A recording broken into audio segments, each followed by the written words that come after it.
is the Saddest Clown, and this is a replay editor tutorial on how to make a like this one. At the end of the tutorial, you'll be able to animate a camera movement just like that. So let's jump into PUBG real quick. Open up our replay. Open up the replay that one is. Alright, here we are in our replay editor. What you're going to want to do is press J to open up your timeline at the bottom here. Then you're going to want to go over to this little edit button. Click on edit, and that's going to open up your actual timeline editor. As you can see, you kind of pan things around. You've got your little keyframe indicator showing you where, or I guess it's not a keyframe indicator, but it's your timeline. Where you are in your timeline, just kind of like cruising along over here slowly. As you can see right now, we're locked onto following our character, so as he jumps out, it's just gonna follow him along, but that's not really what we want to do. So as you can see, I have a few keyframes already filled in here for the video I've already made. I wanted to leave this up so I can show you a couple of things really quick here. You see all of these little red arrows flowing through the scene. Actually, we can just go ahead and kind of fly through. This red curved path that's flowing through here is really just to indicate where the camera is going to go throughout the course of the shot on the camera. I'm just using WASD to move the camera around like you would in regular gameplay. Then you can also press E to go directly vertically upwards, or Q to go directly vertically downwards. And then also just angle around with your camera. And this is essentially, you're flying your camera around when you're doing this. And if you wanted to add a keyframe, you'll just come down here to this add keyframe mark, and it'll add a keyframe wherever you are in your timeline. So let me do this really quick. If you scroll this down over to the side, you'll see that this little bar underneath your timeline gets smaller. What you can do is you can drag that over to where your actual timeline indicator is there, and it'll make all of your keyframes a little bit more expanded, easier to work with. You can see in between, if you need to add a keyframe somewhere, you can actually see where you need to add it in your timeline. And I'll show you that process. So I happen to know that my grenade throw is right here in my timeline. You can see how densely packed all of those little keyframes are. There's a reason for that, which I will get into in just a moment. Okay, first off, let me keep roughly about where I want to start.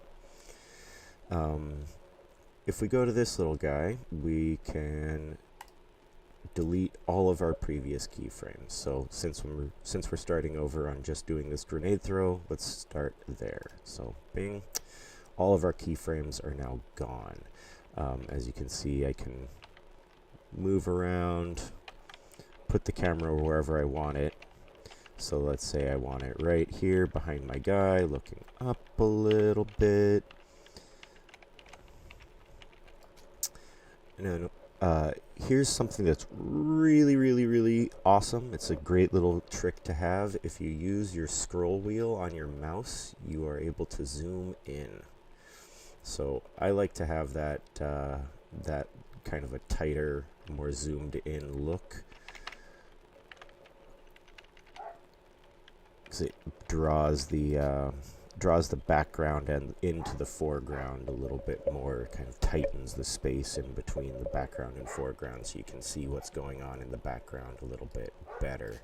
So what you'll see is when I add a keyframe, bing, that brings up my keyframe settings, and my field of view when I'm all scrolled in like this is at 30, so I'm getting a 30-degree angle of image out of the the front of the camera. The camera is taking a 30-degree slice of the world.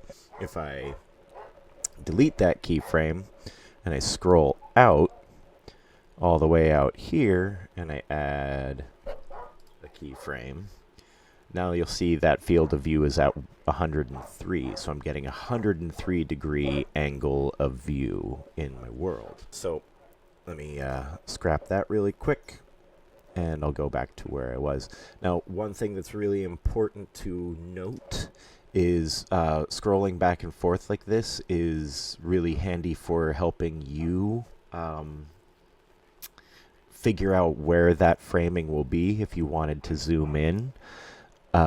But if you, for example, come here, let's scroll forward a little bit and zoomed out and added a keyframe, this keyframe will still be at a 30-degree.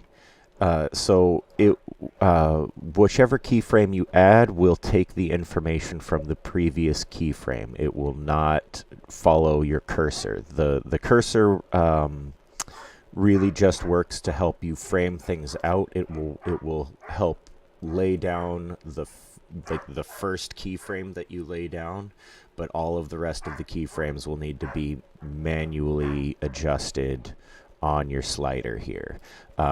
So if you are, say, adding a keyframe, though, it will actually, like, you know, if you change the value and hit apply, you can actually change that value. So it will actually shift between those two, like 30 degrees and 97 degrees if you manipulate it on the slider. But the only time you actually get to use your scroll wheel to manipulate this value is on the first keyframe, but it's still a really handy trick so that you can, you know, zoom in, know where your framing is, you know exactly what your shot's going to look like at 30 degrees, and know exactly where all of your characters are before you add the keyframe and adjust the slider, so that you know that's exactly what the shot will look like. It gets really hard to do that when you're out at, you know, a full 90 degrees and saying like, well, I guess, you know, those things are roughly lined up in the center of my shot. So, you know, it just kind of streamlines your process there and gives you a little bit more certainty as to what you are framing up in your shot. So it's a little bit of a tangent, sorry, I just had to go on it. Let's get rid of these two keyframes and we'll start back over here where we were. Okay, so what I'm gonna do is wait for the very moment that the grenade gets thrown out of my hand. So just scrub through, boop. Okay, I missed it, but that's not terrible. So what we can do is add a keyframe here.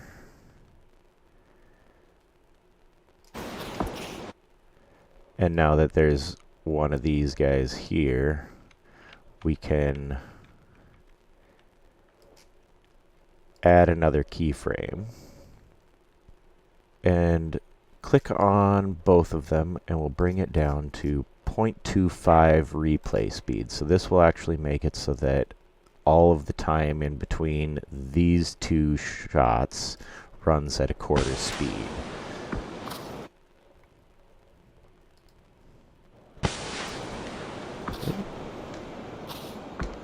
So cue it up here, right there. So that's the moment he throws it, or that's the moment I throw it. So what I'm gonna do is, you know, come into my 30-degree camera angle, and I'm gonna fly my camera around to capture the angle of shot, or the angle of the shot that I want, and the frame up the shot that I want. Alright, so then, bink, I'm going to add another keyframe. And because this is essentially the first keyframe that I want, I'm going to cut this other one. We'll go back a little bit.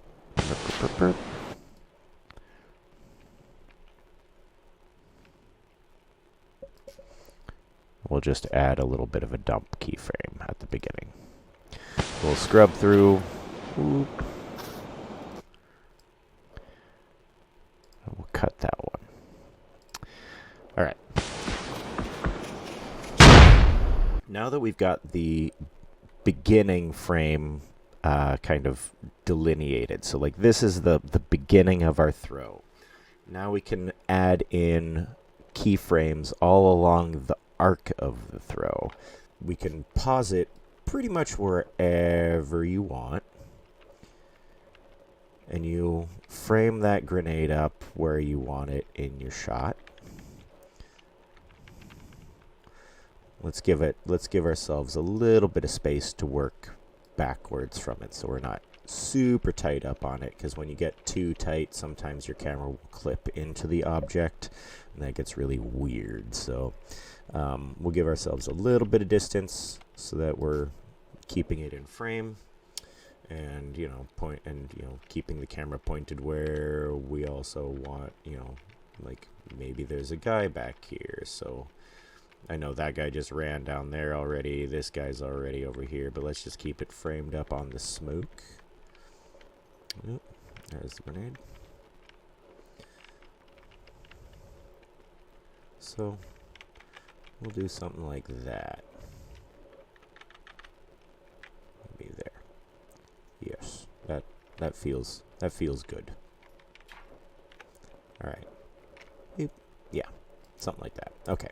So then we add a keyframe. And what we're going to do is we're going to come back over to here. So when we start over, it's going to run us back through all of our keyframes. It's going to run us through the full camera motion that we've got available. And as you can see, as it's running through this camera motion, the grenade's not in frame until the beginning and the end. So how do we fix that? We pause in the middle somewhere. We know that at this keyframe, the grenade got thrown. At this keyframe, the grenade is back in view. But everywhere in the middle here, we do not have visual on that grenade yet. But all we have to do is pause somewhere in the middle and reframe up our grenade. So let's say we'll go like here, because the grenade is kind of coming up on a, it's getting thrown at like a 45-degree upward. So like maybe we angle our camera up a little bit so it's kind of chasing after that grenade. And we add a keyframe. So then we play back and we see how it looks. Okay, so the grenade's in frame for a little while there, and then it goes out of frame again, and it goes out of frame again.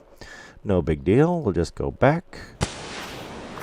And okay, so that grenade just popped out of frame there. So let's adjust so that we're seeing it, and we pop in another keyframe. Let's play it back. Ooh. Oh, now the grenade stays in frame pretty good. So here's a thing we can do also. So like look, check out our path here. You'll see that from where the grenade gets thrown, like this keyframe here where the grenade gets thrown, that's pretty much right here along this path. And then this keyframe would be, roughly here, I think. That's the next little bump along this curve. And then there is like that one. So you see it, like the camera will go in a straight line or a linear camera move from point to point. But if you highlight one of these points and you move it over to curved, hit apply, you'll see that it kind of smooths out that little like transition between this line and adds a nice curve in between the two. So let's see what that looks like in comparison. Okay. There's still, places where it comes out, where the grenade falls out of frame, but it's not bad. We'll switch it back over to linear, see what that looks like.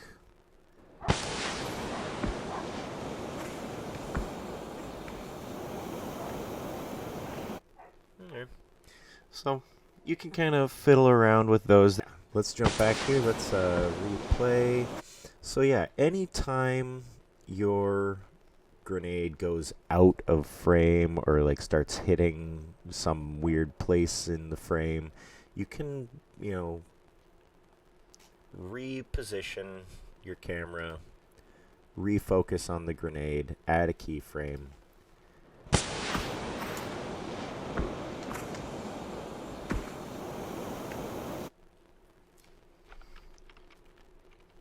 And that is how you track an object through space.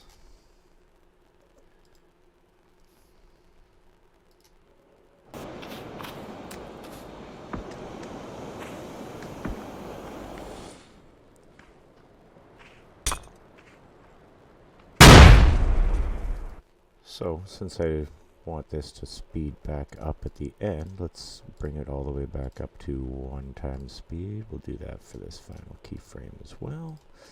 And we'll kind of do a little bit of a speed ramp is what it's referred to as. So instead of just transitioning from a quarter speed to full speed all at once, you can kind of ramp things back up. So this one is 1x speed, this one's 0.75 speed, this one's, we'll call that 0.5.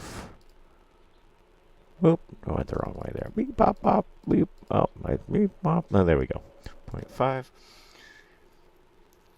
We'll kind of do the same thing on the other end.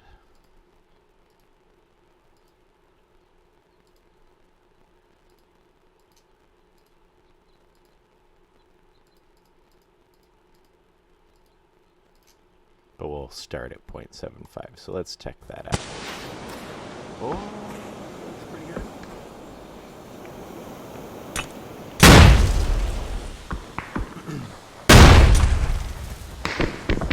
Now, I'm leaving these timings long, so it's playing at quarter speed for a few keyframes, just because I like to leave that floaty grenade in the air.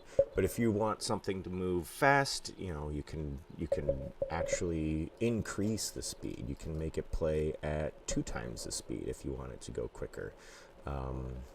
Or, yeah. So anywhere from 1/4 speed to 2x the speed.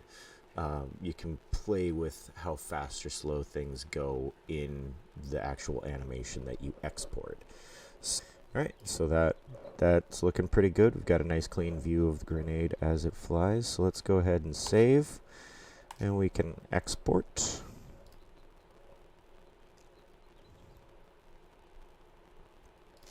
So I always, export at 60 frames per second, but my computer is pretty solid and can actually handle that. Always go to high quality. Don't forget to change whatever directory name or whatever file name and directory you want to go to. I have my own little file set up for these exits or for these exports, and we'll just say grenade throw tutorial.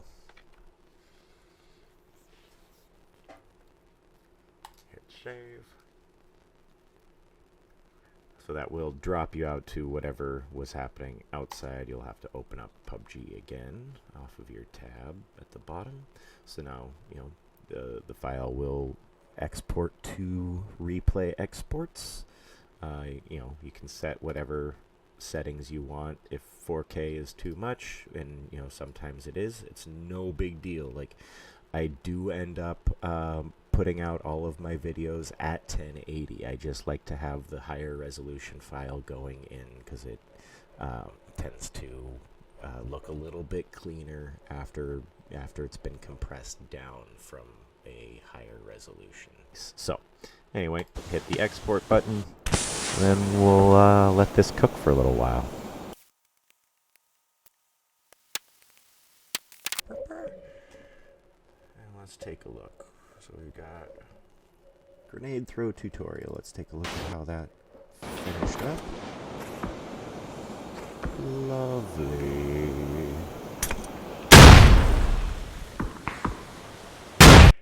Perfect. Alright. And then what I always end up doing is, because my video editor does not accept these WebM files, that these are, you know, a web-based video file. You want to drop that into Handbrake.